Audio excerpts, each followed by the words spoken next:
Ассалаумағалейкум, біртұтас қазағым. Қалайсың деуге болады, амансың ба деуге болады. Хай, здравствуй, привет, салам алейкум.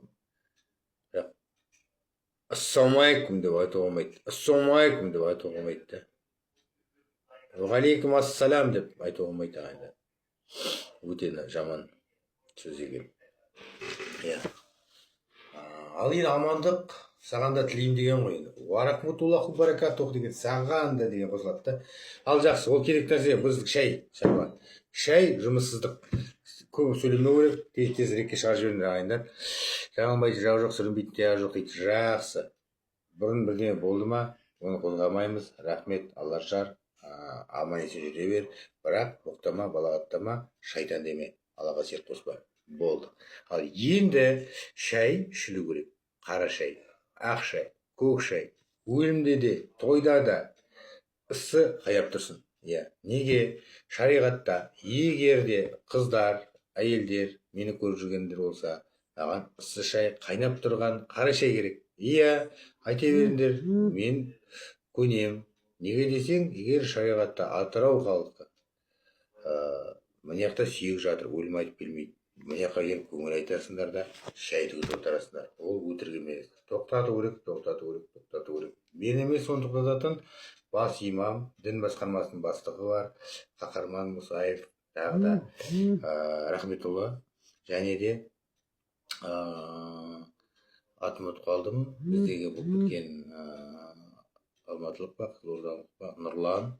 Және де үлкен Иманғали мешіттің бағана бас имамдары бар.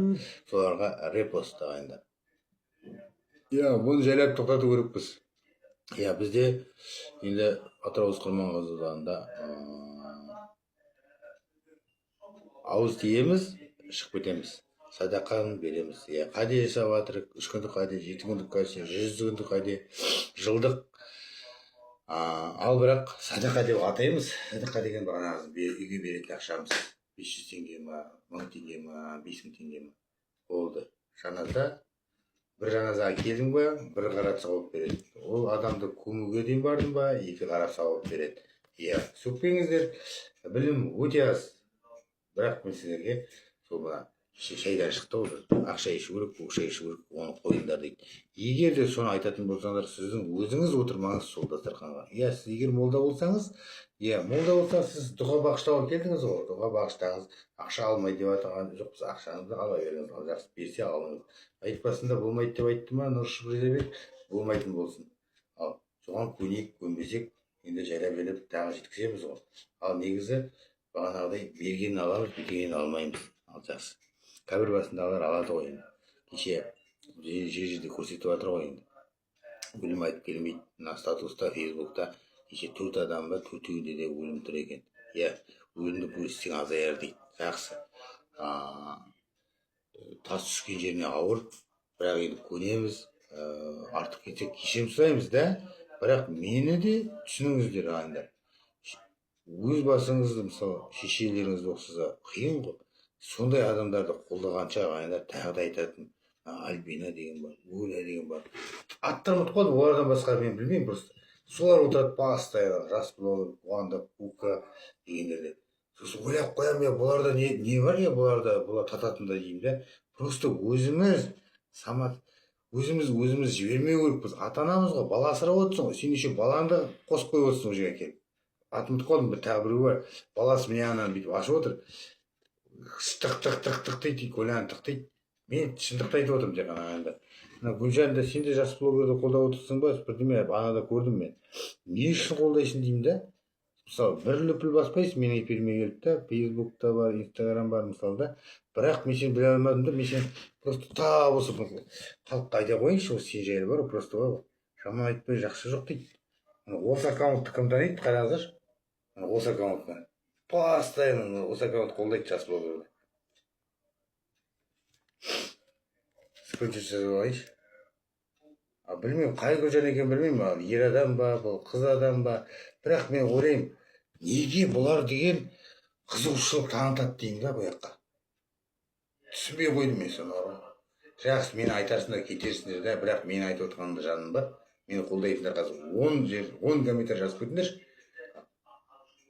мына жақта туғаныңыздан айырылып жатсыз, мына жаққа келіп шай ішіп отырсыздар. Болмайды ғой, болмайды. Жақсы. Әңгіме сол. Шайды қайнатпау. 5 келін жүр, 5 қыз жүр. Сіз де көріп отқан барсыз, мен танитын барсыз. Нақақ жамандамай қойыңдар, ол шындық ол. Сіз элементарный шайнекті қайната алмай отырсыз. Шайнекті салқындай беріп тұрсың да маған шайды да. Көріп отырмын да. Официанттар тоже катается. Официанттар автоматически менеджер және мына мейрамханалардың бүткіл бастықтары. Шай, бәй, кеше мына ауыл вайнері келді.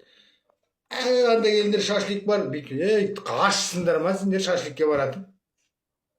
Дем алғанда қонақ келгенде барыңдар ал жақсы.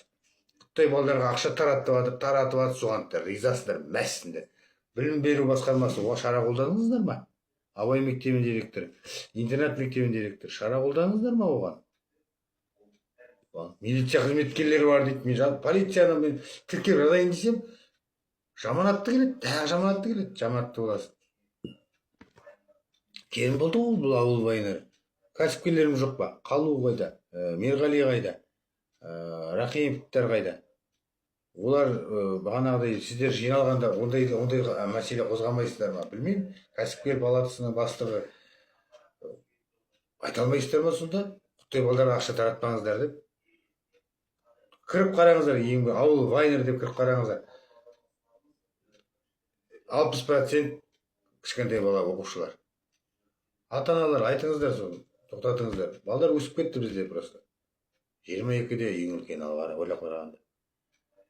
Ол деген сол адамдар және анда барып отқан бағана жас блогерге барып отқан. Неге? Қайратты анамды шешемді оқытады, қуандықта шешемді оқытады. Ал талап Гүлсім апа ата-аналар соған жеткізіңіздер. Мына айтып жатыр деп. Қайратқа айттым, иә айтарым деді. Кешірім әлі сұраған жоқ, әлі қуып отыр дейді. Мен бұл қызап тастады просто. Кәсіпкерлер де бар, кеше танысып жатқандарым да бар, күшті, жақсы адамдарын танысып жатырмын, бүйтіп жатырмын, сөйтіп жатырмын, стримерлер, донаторлар, бәрін белгілеп жатырмын. Не үшін белгілеп жатырмын? Потому что олар да өсе берсін. Мен қараған сайын. Және оның адамдары да тіркеледі да. Ондай көп та. Мынау үшінші видео ма? Үшеуіне ретке шығарып жіберіңдер. Болды, басқа ештеңе жоқ. Жаназа, жұмыссыздық, міне қара шай, ақша. Ақша ішпей деп тағы біреулер шығады қазір. Тек қана ақша ішің деп тағы біреулер шығады. Ол неге айтып жатырмын? Құда болады, құдалық болады, бір тойға келмей қалса, ренжіп қаласың ғой. Бауырым келмей қалып, бір 10 мың бермей кетті. Ол өтірік емес қой, шындық қой. Сол сияқты ағайындар, бұл де сол, қайнамақ шай іше береді. Ет сойып жатқан қасапшы қолын кесіп алсыншы, көрмесе кетеді, сол іштерің өтеді. Көрсе деген сен айтасың ғой, кет бар, қолын нет. Дәретсіз жаназаға тұрсаң, тағы көріп тұрсың, сен дәрет алмаған көріп тұрсаң, бұқтап алып, дәретке тұрып сен айтасың ғой, айту керек. Қарыз болса, қарызы бар деп айту керек.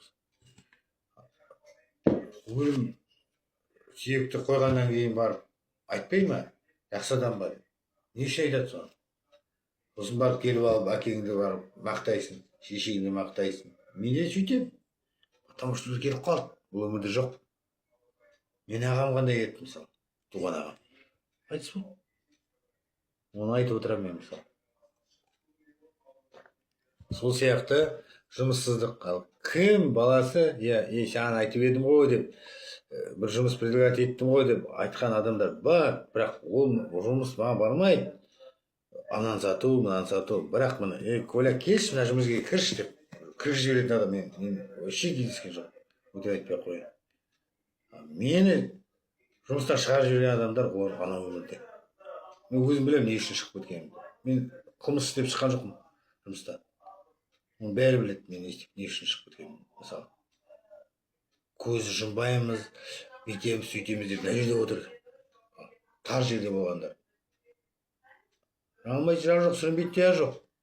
Бірақ сен алдағы болашақтағы адамды айтып білдірші. Алдағы болашақтағы адамға. Өзбек, Қарақалпақ, Қырғыз, Әзербайжан, Түрік, басқа елдікілер емес тиктокта. өз қазағы мына жер жамандап отыр. Оларда да бар дейді жамандайтындар. Бірақ именно менің эфирімде тиктокта Коля Алексеевичте мына жерде лайк баспай отырғандар өз қазағы. Ел аман жұрт тыныш болсын. Айтуға оңай. Коля Алексеевич тіркелеміз, таратамыз. Репост.